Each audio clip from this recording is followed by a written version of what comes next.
The pillar, our next guest is Nestor J. Aparicio. Nestor, welcome in. Dennis, good day to you. I'm trapped, and anybody watching out on the webcam, we're gonna put this up on YouTube. My magma lamp is starting to percolate here. I'm surrounded by various things and readings and works, and about to dive into a weekend of strategizing the rest of my life. How about that? There you go. It's a great time to hit that reset button, isn't it? You know, I got a long list of wishes and hopes and dreams and goals, and this is the week I'm going to do that. I have my wife still has a box of masks, little box from her days, and I'm actually opening up my mask here. I have a mask, so when I go out now to do a little bit of shopping over the weekend, I have this. I have rubber gloves.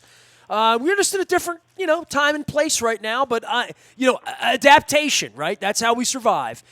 Infinite flexibility, that is the key to immortality. So I'm trying to remain flexible in the mind, body, and spirit here. Is no sports, no opening day, no March Madness, no trip to the Garden, no Pearl Jam, and instead, maybe a walk to the park with my wife, and I don't know, maybe I'll write the next great American novel. Look, there's time to figure things out, right? It's time to slow down, and a lot of us that are going 100 miles an hour, this is a good time to self-reflect, look in the mirror, and look for areas of improvement, right? Things we can do versus things that we can't do or things that have been taken away. First thing I did was I reached for my Tony Robbins workbook for my Date with Destiny, 6 days and nights up late, and started to figure out, a lot of things have changed, right, for the city, and things are never going to go back to the way they were, right? Like the egg is broken to some degree. I know every employer is going to want to bring every employee back. We're going to have industries created because of this, industries destroyed because of this. But more than that, we need to keep everybody safe. I've already had one dear friend and a client whose daughter was battling last week here locally with the coronavirus. My wife's cousin in her 60s is in. She was released from ICU, but she's still hospitalized in Chicago. Her and her husband are fighting. So, it's already hit my world to some degree. I don't want the next thing to happen. And we're really starting to see, CEOs around the country, politicians, athletes, the NBA, the soccer community, the football community, and Sean Payton. So just trying to keep everybody safe right now, to me, that's job number one for every American. No doubt about that, Nestor. And we will come back from this, and we're going to have a probable oversaturation as we try to play catch-up, right, from the events that we missed, plus the events that are already on the calendar for 2020. I'm not thinking about it like that. Okay. I've been through this twice sort of with shutdowns in my life very recently with my wife's illness, where I had masks and gloves and 155 nights of going back and forth to the hospital over 2 years, and the emotions of the emotions of how's your blood today, how's your blood tomorrow, what are we going to have to do next week, when are you going to get sick again? Went through all of that, and I don't know that whenever even she got better that we ever thought that we were ever going to go back and eat every sandwich we didn't eat, take every walk we didn't take, have every experience we didn't have. We're not going to have opening day again. We're not going to have March Madness again. Pearl Jam's going to come back, I hope. But, these days and weeks, to your point, use them wisely, right? Use them wisely, whether it's in servicing other people. I've been so inspired, Dennis. I had conversation with people that I haven't had on the radio and asked them how their businesses were created. I just look at the list here. If you don't mind me plugging every incredible person we've had on here, I'm talking local business owners. You can go out to the front of WNST.net right now. And, I've known Dave Rather from Mother's Grill for 25 years. I never asked him why his menu was New Orleans. I just never asked him, Greg Nivens, my friend that does beer, barbecue, and bourbon, has been doing these events. I knew he was from North Carolina and he's Southern because his voice is a little different and he's a fun-loving guy, and how many of these events he's had wiped out that he'll never get back, and how he got into the business, and where his background came from. In a lot of cases like you, like selling cars, and where you got your start, and who gave you your first leg up to Runcoons for it. Having these kind of conversations you would never have any other way, unless in these times of hardship, to say, what does your business mean? And Sure. asking Jeff Elkin how his parents got started, Alan and Lois Elkin, that I think everybody in Baltimore remembers his parents from the funny commercials and doing all that stuff, and talking to Tim Bojanowski of Zest Media about how we're going to serve underserved communities food if this lingers longer and we don't have those stories that my father had about standing in soup lines and bread lines in 1929, 1930, 1931 up in Scranton, Pennsylvania with his father when he was 10, 11, 12 years old that shaped his life. Your grandparents over in Greece, my father over in Venezuela, my grandfather over in Italy, back in the early part of last century. I mean, we hear these stories. I don't want to relive those stories, Dennis. We got to take care of each other so we make sure we don't have these stories. Sure, no doubt about that. And I think that's the best thing about this pandemic is that we are going the extra mile for each other, right? I think we're becoming a tighter country. Everybody's more considerate of the other, and it's good to take a step back and reflect, right? Let's look backwards, look forward, and come out of this better than ever.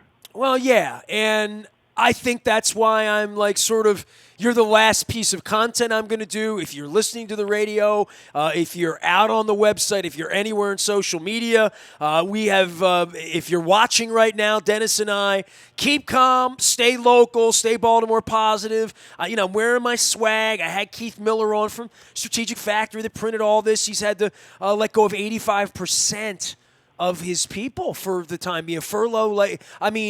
This is serious, and it's emotional, and I've reached to a few people, Dennis, that they've shuttered their restaurants this week and originally said, I want to come on the radio and talk to you, and then said they just couldn't, that they would be too emotional, high, low. They just said they need a little more time before they can even, that they're trying to process it between insurance and payroll and what can I do for my employees. And my mom is older, and we're trying to keep her in the house. And my daughter lost her lacrosse season, and my son lost his prom, and they're back from college, and they don't know what to do, and they're depressed. And how, just holding it all together as a leader, as a family person, as an employer, as you're doing over at Coons Ford, and trying to take care of people's automotive needs. And Dennis, I know that there was a real concern that your industry would be shut down, that you would have to look at all of your employees, your family, and say, we have no choice. We have to shut an automobile dealership, and that hasn't happened here, and hopefully that'll never happen, right?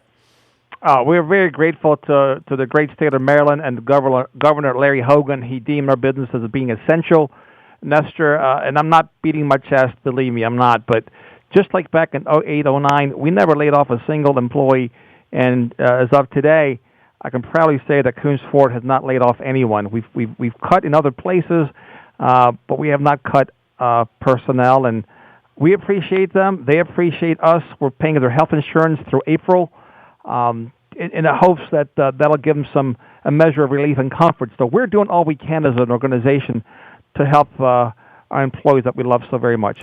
Well, we've all had tough times and tough economic times. Guys our age, we talked at the beginning of this about 9/11 and, whatever that big thing that happened in our life, getting fired, getting hired, making more money, making less money, making no money.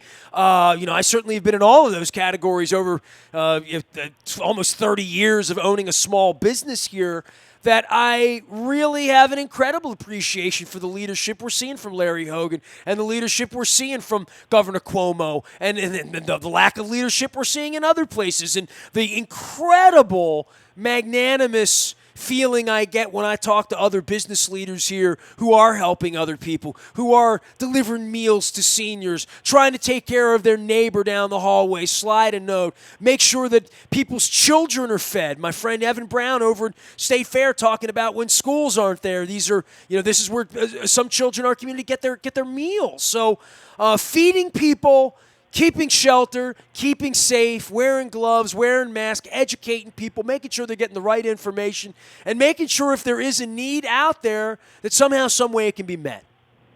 Yeah, no doubt about that. And that's, the American people is wonderful people, resourceful people, high-spirited people. The DNA is there to keep this country on the right track. And, again, this is not a good thing, but there are, there's signs of hope and silver lining, and we do see people going the extra mile for each other, sacrificing, being more considerate, being more caring, and going the extra mile for each other. That's what it's all about. Well, you got to find the flower in the middle of the weeds. You know what I mean? Like, I don't know what else to say. Like, I was heading over for the Tulip Festival in Amsterdam next week with my wife, and she was the best person, and the guy who's saved her life's wedding, and and that's a wonderful story, and it's a story for another day and time, and there'll be another time for it. It's just not going to be next week, and the story is we're all banding together to make sure nobody gets sick and we don't lose any more life here. You got it, Nestor. Well, stay safe, be well out there, keep being positive, keep those great interviews coming, and stay safe. Well, stay you know safe. that studio you're sitting in right now. Curly Neal once sat in that studio. And bless I his was, heart. I'm going to show that up on the video screen here on my side too. The great Curly Neal. I've shared that the picture out on social media. So just wanted to point that out.